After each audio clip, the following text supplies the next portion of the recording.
बातमी आहे अजित पवारांच्या दौऱ्याची। अजित पवारांच्या दौऱ्यादरम्यान जळगावात बॅनरबाजी करण्यात आली।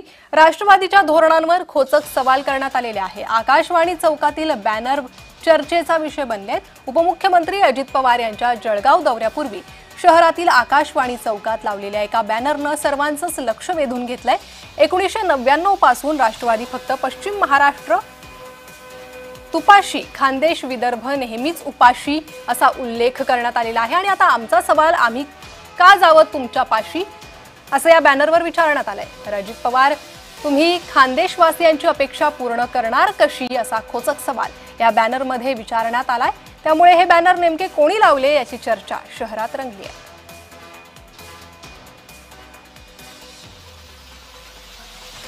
तर जळगावात हे बॅनर लावलेले आहे। अजित पवारांना सवाल विचारण्यात आलेले आहे। राष्ट्रवादीच्या धोरणांवर हे बॅनर लावण्यात आलेले आहे। अजित पवारांचा जळगाव दौरा आणि त्याच दौऱ्याच्या पार्श्वभूमीवर ही बॅनरबाजी करण्यात आली आहे।